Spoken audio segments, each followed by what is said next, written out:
Mhm. Alrighty, welcome everybody to this week's episode of She's of Love. Today, once again, we have Kristy Donaldson on the show. This is, well, you're a regular now. I feel like, Yes, and an What can I OG. say? yeah, an OG, a regular. OG. Um, if you haven't watched Is any, OG old girl? No, it's it's an original. original. Oh, I like both. Yeah, well, if you guys haven't already watched any of our previous episodes with Kristy, please watch them because they're so awesome. Like, Yeah, we love talking to you every time. yeah, you were so giving of your wisdom. It's wonderful. We Yeah, love it. yeah. Thank you. So today's topic is moving from survival to self-leadership. Mm. And And how to know the difference. yeah, and I think you have some pretty profound perspectives on this topic. So Yeah, well, so I'll many of us hand get stuck in survival, don't we? Like, yeah. it Yes. becomes, I say this with so much love. And, the first time I heard this, I was like, what the fuck does she mean by that? I was so triggered. But, you know, for so long, I wore the badge of I'm a survivor, right? And Mm. I let survival really define who I was. And when I'm stuck in that mindset, why did I survive? Who has to survive? A victim has to Yeah, survive, right? I'm not a victim. I Mm. yeah, refuse to be called a victim. Sometimes shit happens and we get to move forward. But when we stay in that, when we stay in that victim mentality, we're really confining ourselves, like really in a jail. And usually there's quite a bit of resentment and hate and stuff that we're just not letting go of. And, you know, um, you did a breathwork session with me the other day. And I don't know if you remember this in that session, but to me, when we have all of that inside of us, it's like when we have that hate, one, it's like swallowing a pill and hoping someone else will die. Or, as I like to describe, picking up a rock, like a hot coal out of a fire, holding it to throw at somebody and burning yourself in the process, right? You're the one that ends up scarring yourself because of, this stuff that's eating you up inside. So, yeah, self leadership is just owning, to me, um, owning our part, not their part, like our part in that, um, and making a stance in our life and leading ourselves forward. So, mm, we can go on our we can go. Most of us end up going on a healing journey, but we get stuck there. There's so many. Every time you have a breakthrough, it's like, yes, and it feels so good. They're dopamine hits, and we actually get addicted. Like, that's addiction. We start getting addicted to the process because of those dopamine hits. And to yeah, me, the whole journey is about just learning tools. I'm not saying don't go on definitely go on the healing journey. Just don't get stuck there, because if mhm, you Yeah. keep going back into the past, looking for all the shit, all the shadows, looking for the pain, looking for the wounds, you're not living your life. Like, you're stuck in the past, still trying to change something effectively that has already happened.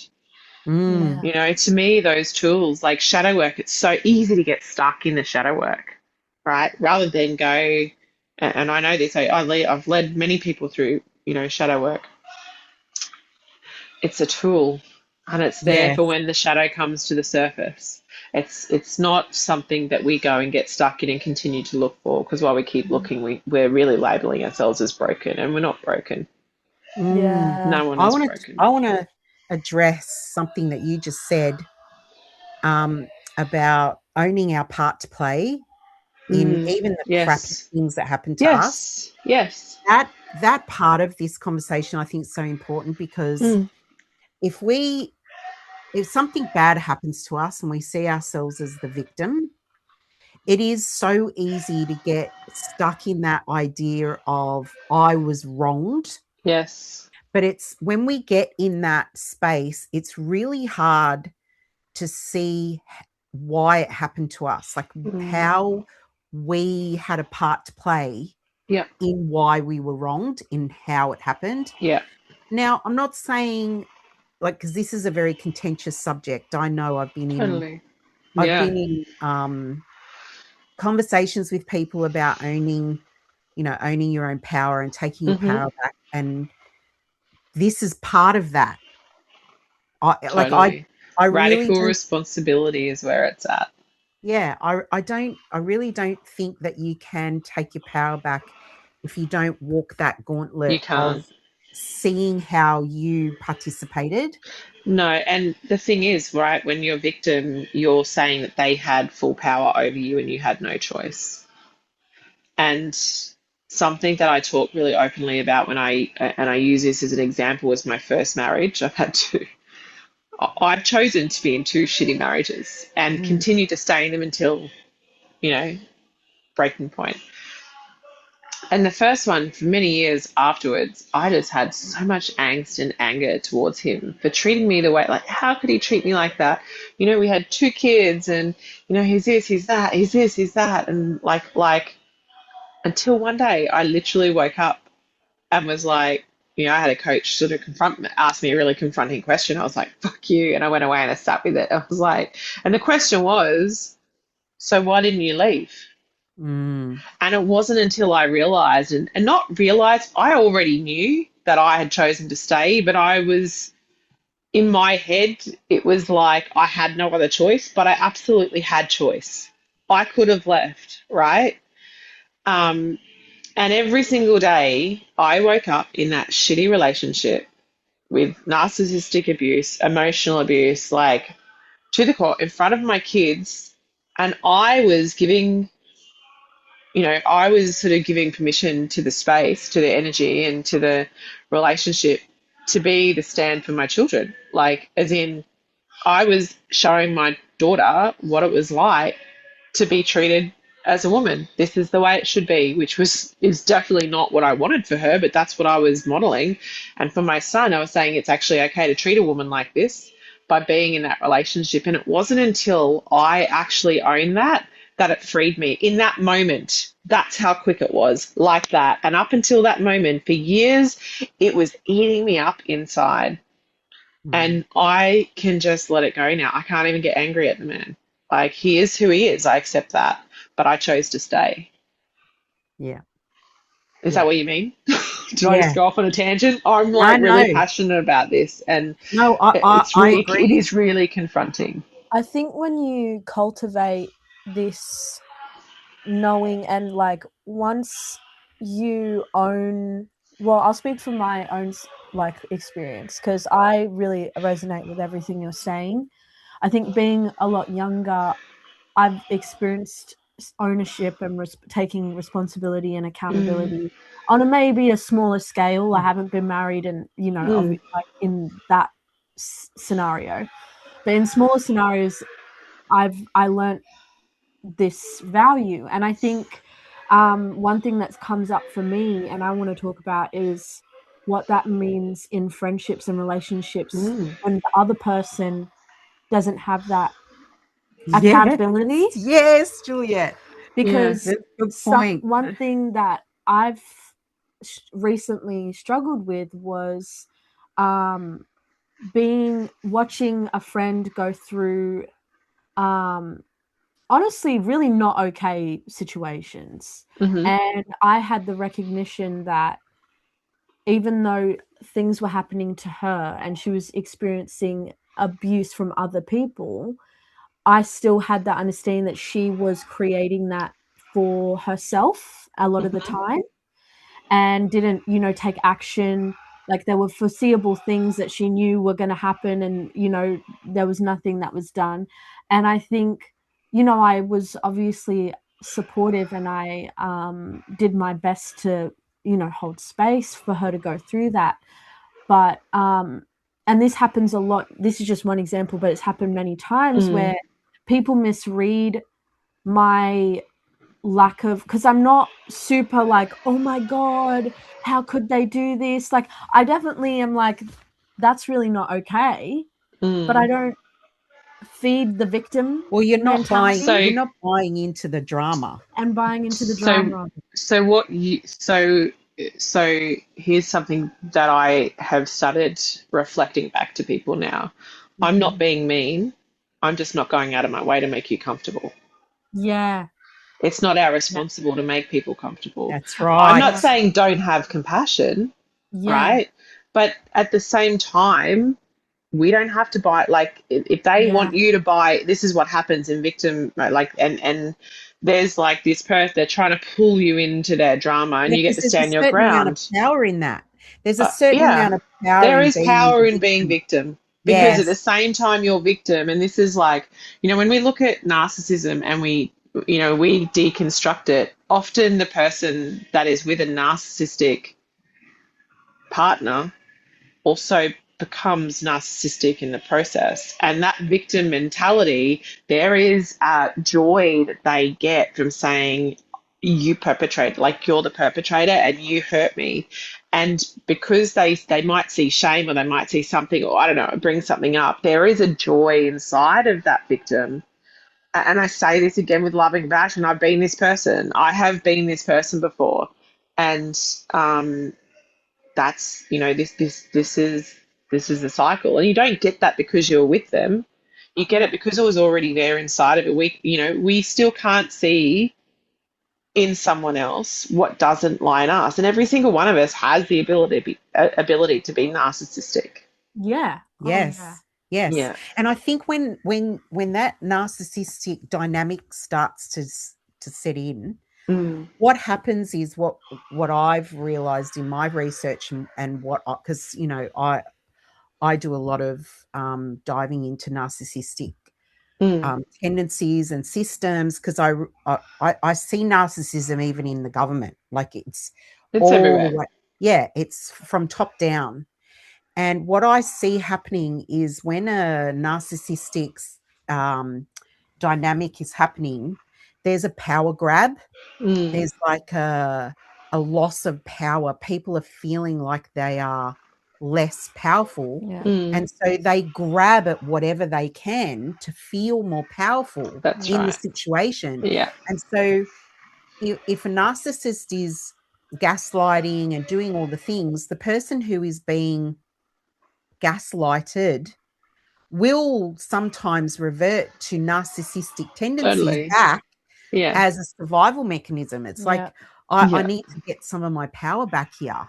Yeah, well, And because they've given their power away for so long. Like, if we Exactly. go back to radical responsibility, it's not powerlessness. It's they've given their power away for so long, and they're trying to reclaim it from an external source. So they're trying to outsource that power grab Exactly. rather than resource the power within them to stand in their Yeah. truth.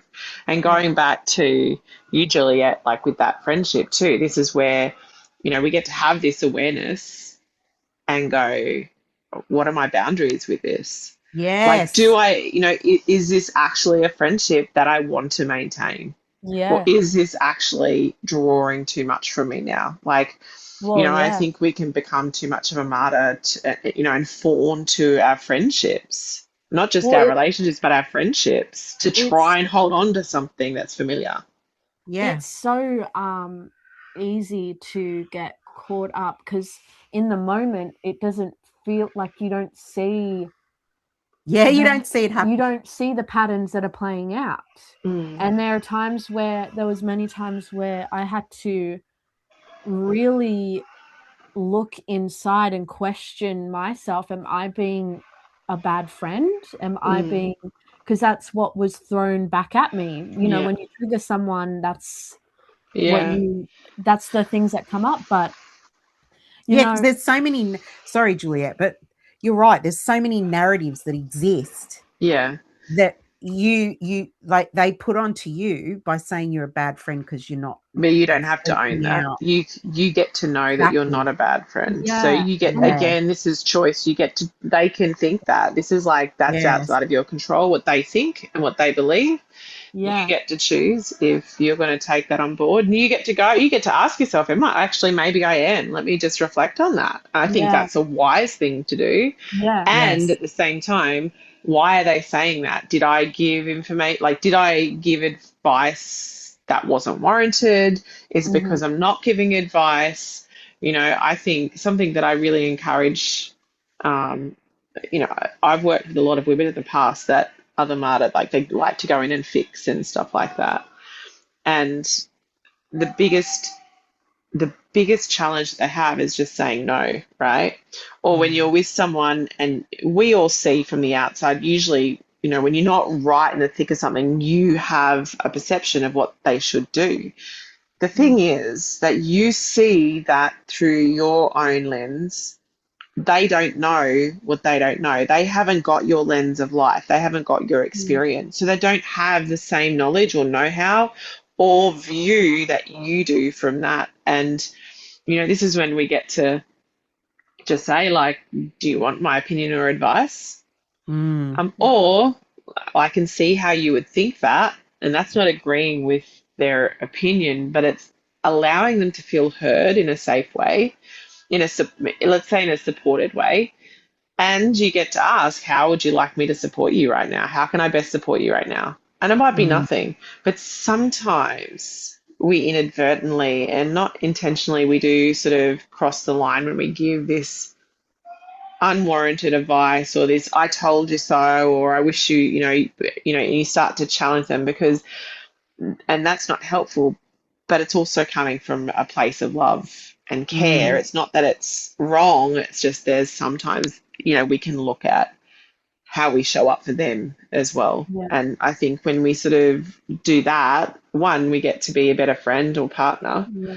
And two,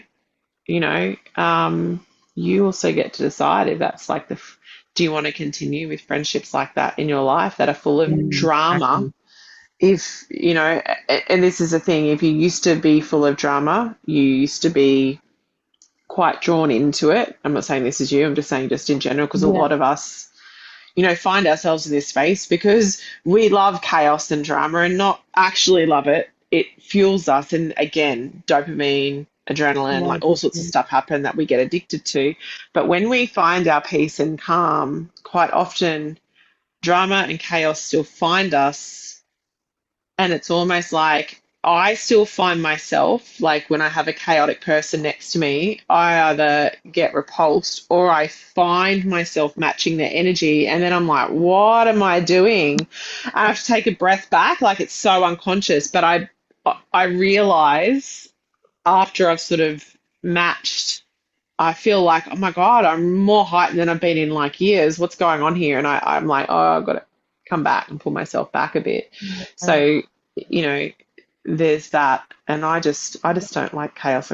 I don't like chaos or drama in my life. I can deal with it. I have the capacity to hold it, but I choose not to have those type of people around me anymore because it's not who I am. I don't need to fuel someone else's drama or buy into their chaos anymore. And I think that's on the topic of today, how we take our power back, how we can live authentically to ourselves, is to really kind of take stock of what our values are and how we put boundaries around those values and the way we want to live our lives. Like if we're very clear with ourselves on those questions, on the answers to those questions, then when somebody comes into your life who starts to push those values aside, with their own drama, with their own addictions, with whatever it is, and you can kind of like go, hang on a minute, this is actually pulling me further away from the way I want to live my life with the things that are important to me. And when you then explain your boundary to that person, if they can't respect it and they're not listening to you because their addiction is more important to them than you are, then that becomes really clear. And then you can make your decision, I'm seeing this person isn't really respecting me and my boundaries and the way I want to live. So just doesn't serve now anymore. I've got to make the decision. Do I stay in this situation or do I go? And that's what I've learned over the years of myself allowing these situations to happen, because I'd find myself in a situation, I'd be like, how the hell do I keep getting here? Like the pattern would continue. And I had to get very clear on how I was allowing it into my life. Yeah. And That's not radical only responsibility. that's right. But not only that, because that's the first step. But then how do I stop it?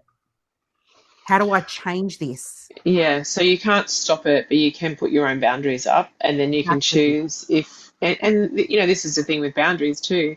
Just because you put a boundary up doesn't mean someone's going to respect it. You That's just need to right. know how you react and respond if someone steps over it. It's like I get to reestablish that boundary, go, hey, you know, we had an agreement that this wasn't going to be a thing, and you just stepped over that. So I just want you to know that I see that. I'm calling you to account.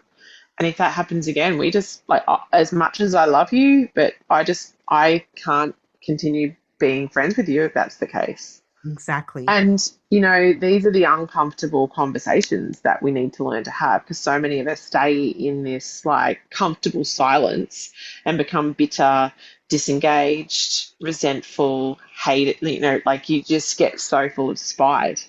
Whereas if we just have these uncomfortable conversations and speak our truth, if you're not saying anything and they're stepping over your boundary, like they just keep stepping over my boundary, well, have you actually told them that that's what they're doing? Because every time they step over and you don't speak, you're telling them the boundary's changed. That's on you. That's not on them. We teach people how to treat us. Yeah, exactly. And that, to me, that journey, I mean, far out for me, it was so, it still is like it's an everyday journey. It was so intense because I couldn't see my part to play, and with the things that had happened to me, even in childhood, it was like, how do you take radical responsibility for those things that are so hard?